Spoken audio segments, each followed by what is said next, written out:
Good afternoon. My name is Amielia and I'm the proud principal here at Stone Middle School. And on behalf of the administrative team, the staff, and the faculty, I'd like to introduce the administrative team. Dr. Zena Chapman, would you just stand to be recognized? Ms. Ellen Bowen, would you stand to be recognized? And Ms. Christine Shabika. Thank you.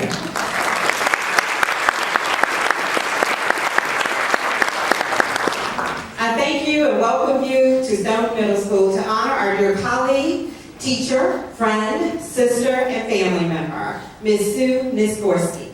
We are honored to have her family here to join us in this great celebration. At this time, please help me welcome Sue's family. I'm going to introduce them, and they can wave their hand in the air if they'd like to, or they can just sit there, whatever makes you comfortable. Jane and Richard Howe, their son Artemis, Ricky Howe and his wife, and their son Dominic. Wait, Dominic. He's a cutie. Miss Barbara. See, I told you. Miss Barbara Niskorski, her sister. Yay, give her my hand.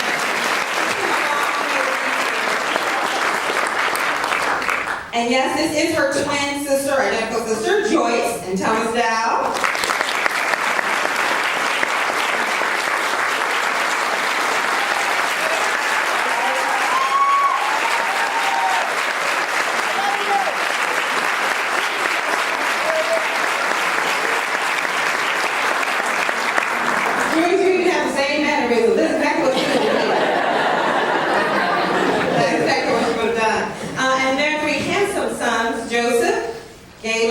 Braden and their fiancés and girlfriends. Oh, wait.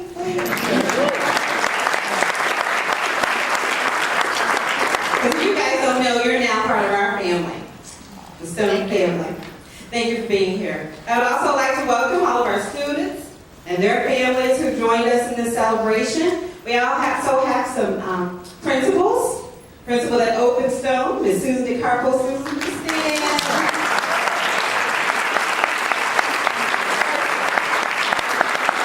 Our very first principal, Mr. Ken Godbrook, who's also here.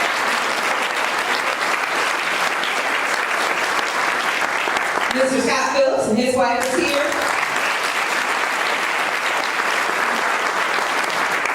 And I am the last principal to be here. I wait for them to go. Good job. Thank you. Thank you guys for being here. Stone Middle School opened August 1991, and a year later, Ms. Niskorski, as we like to call her, Niz, became a vibrant thread woven into Stone's tapestry. She's been here for 24 years. What an amazing career to be somewhere 24 years, right? Give her a hand.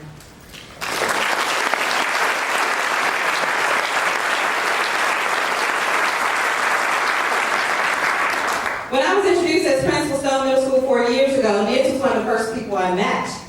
After she introduced herself to me and my mom, she opened her arms and gave me a big welcome hug.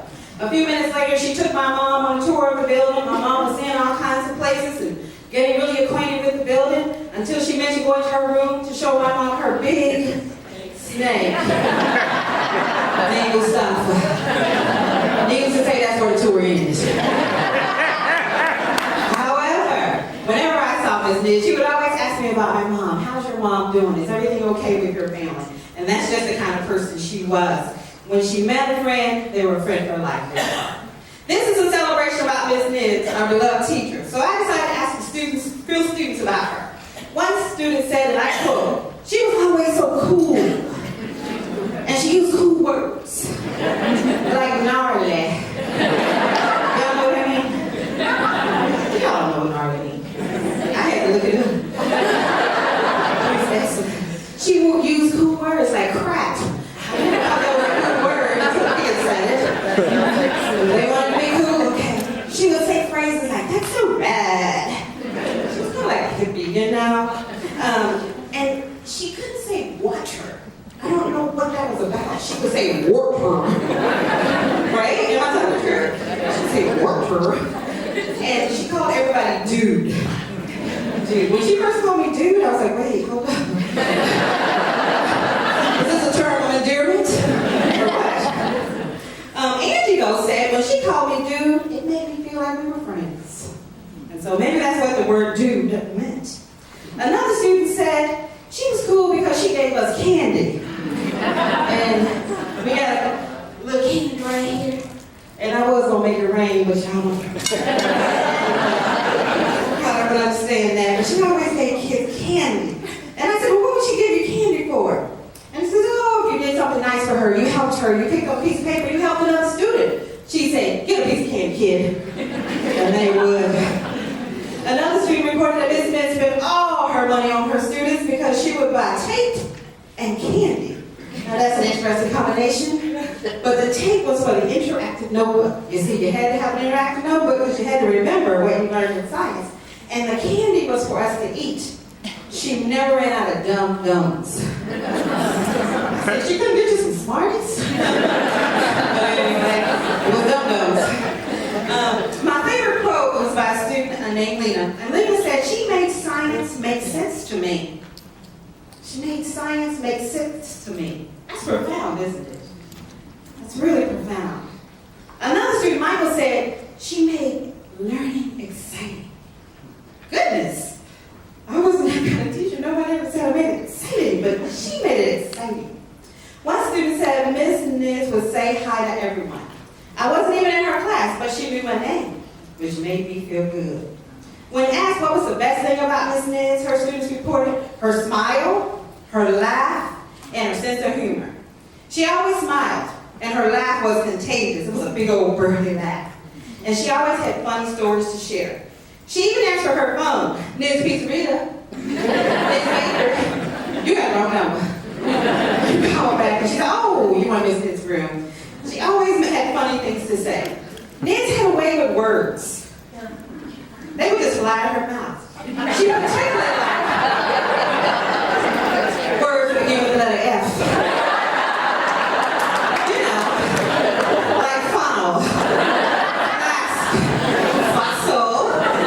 Now, if you were an adult, you might hear another F word. Like fungi, fusion, fluorine, and a few others. But if you knew her, you knew she liked those F words. Miss Norwood, one of our teachers, said, I think her love for kids and animals set her apart from all others. And I totally agree, Miss Norwood.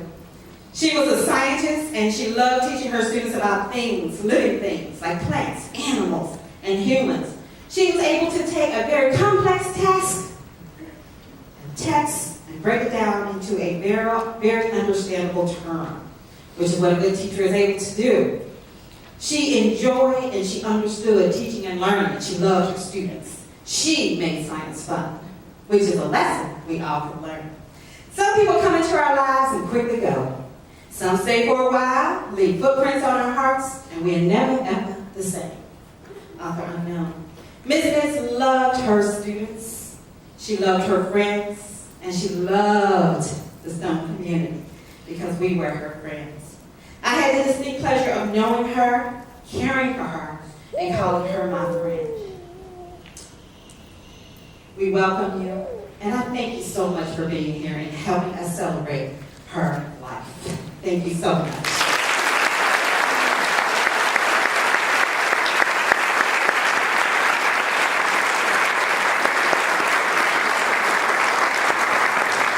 Thank you, Amelia. I think you missed her calling.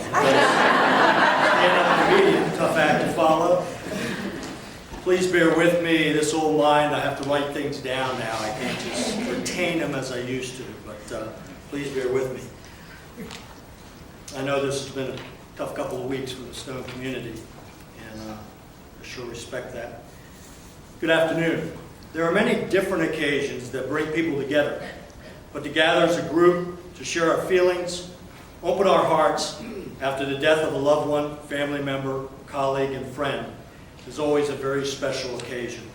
Susan was a very special and unique person, which is evident as we reminisce about the specific examples that define her life and the experiences that impacted our world in a way that changed our lives. I want to thank Susan's sisters, Bobby, Joyce, and Jane, who she loved dearly and spoke of often, for affording us this opportunity to come together to share these wonderful experiences we had with Susan. I also want to thank Amelia Mitchell and her administrative team for opening up the doors of Stone to our community to meet and share. Ormond Stone Middle School is where Susan Niscorsi spent the majority of her 35 years of professional life. I am very honored, and it's my privilege to speak about Susan on behalf of the Stone faculty. I have to say I was very touched when Christine Shabika called me and asked me to do this. I also have to admit I was a little nervous. But I gained confidence after I started writing things down until I stepped out of the car just a while ago approaching the school. I stopped in my tracks because I heard this voice in my head. And not a little voice that a lot of people describe, but in typical Nagorski style, a big booming voice that said, "Man! They chose you to speak on behalf of Go to school, you only have one shot, and please don't cry." Well, I cannot promise I won't cry, but is that typical Nagorski? Celebration of life is the correct terminology to use today, and is an approach that Susan would want us to take as we reflect on her life. As we mourn the loss of Susan, she would want us to embrace this sorrow with a positive outlook for the future. As a teacher first, she would want us to continue to set examples for our students and to be the beacon of light that leads them through the present with our shared knowledge and real-life experiences. Most of all, she would encourage all of us to celebrate all the successes, either big or small. As a colleague, a supervisor, and a friend, I quickly realized that as a teacher and a coach, Susan was dedicated, passionate, courageous, enthusiastic, curious, genuine, and really cool. One of the most impressive attributes that I admired about Susan was that she loved so much about life and all living things. Susan was a champion of causes that would make the world a better place. She fought what mattered: animal rights, the rainforest, child hunger, and I could go on. I do remember that when the county partnered with UNICEF, each school was responsible for their own drive for donations. We asked for a volunteer, and naturally, Susan volunteered. Definitely the right person for the job, because we always met our goal. She had a special way. She would walk into the faculty room in a meeting like this with everybody's name on it. And if you hadn't donated, she'd announce your name. Needless to say, we all had our envelopes filled out, donations in our box well before the meeting occurred. Very effective, very scary. I need someone to turn the pages, because I am a little nervous. Excuse me. I even bent the pages. I was taught to do, bend the ears. Now I can't even get the bend. There we go.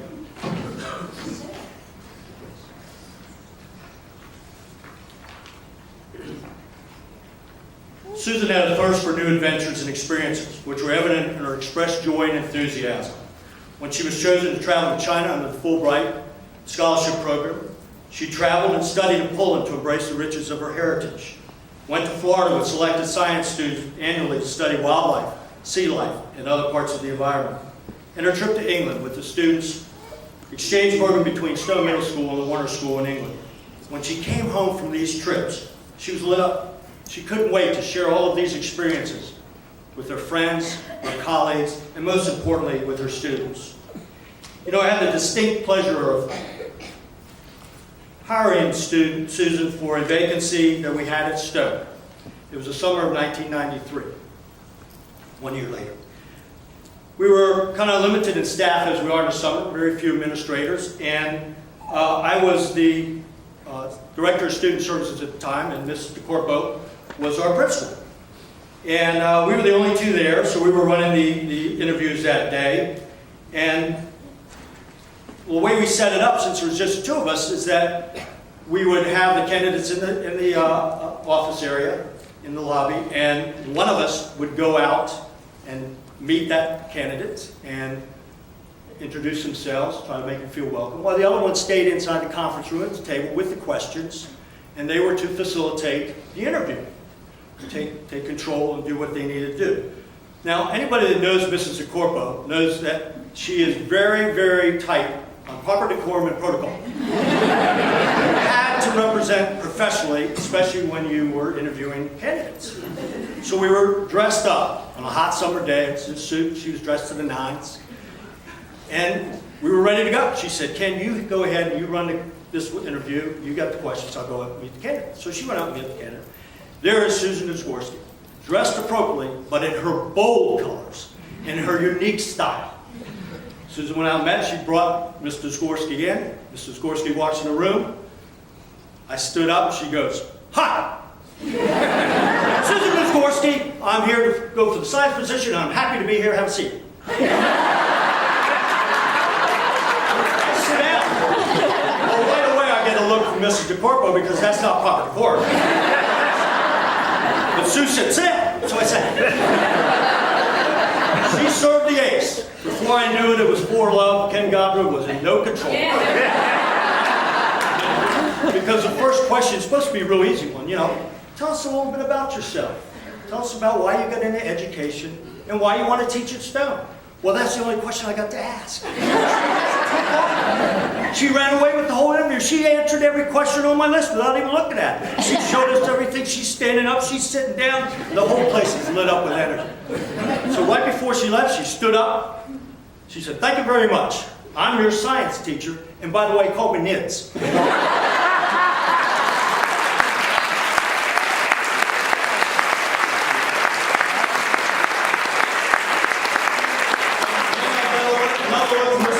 Because I was sitting when she was standing, so Susan walked her out. She looked at me when she walked in and said, "What was that?" I said, "I don't know, but she's our girl." We hired her, we had no regrets, and we never looked back. As administrators, one of our responsibilities was to do observations in classrooms. And actually that was probably the most important and the best part of our job. And I'm a little biased, but I think we had the best teachers in the country at Stone Middle School. And going through the classroom was a thrill. It really was. And to watch the unique style. And what I would like to do is I'd like to stand outside the door so they didn't see me at first, so I could just hear the dialogue, the exchange between the student and the teacher, what was going on and how their style really acted, and how that whole classroom worked. And I have to say, Susan's classroom was full of energy. It was literally alive. Literally alive. And I have to admit also the reason I was standing outside, because I'm sure when I walk in, she would say, "Here, hold the snake." And ask me questions that I couldn't answer. So, but when I did go inside her classroom, it was a tremendous experience. And as everybody knows, Sue, teaching was a passion. She didn't leave from behind. As department chair and active team member, she was a voice for the faculty. As we confronted challenges and began new initiatives to stay in front of the progressive education movement. She didn't hide her emotions on her sleeve, that's for sure. She didn't hide them, she wore them. And I remember one time in the office, she wouldn't make an appointment. If she had an issue, she was the voice of the faculty. Her and Liz Deal. Take care of my peeps. She'd walk in, I'd be on the phone, I'd be with someone else, she'd stand there. I'd say, "Excuse me, I'll call you back." She would let me know what's going on, what's happening, what I need. I said, "Yes, Sue, whatever you need, I'll get it." That was Sue Nisgorski. She was great. Those who knew Sue knew she lived each moment to make the next moment better. She lived and celebrated life to the fullest. She celebrated student successes. She celebrated new experiences. She graciously celebrated wins and losses in competition. She celebrated excellence in the classroom, on the court, and in daily expression. Susan celebrated and cherished and loved her family, friends, and colleagues, and students. Nids was a beautiful and special woman and a wonderful human being who will be celebrated, remembered, and missed by all who knew her. I love Susan for being Susan. I will always miss her, but I always have that memory of the booming voice in my head telling me you only have one shot. Don't screw it up.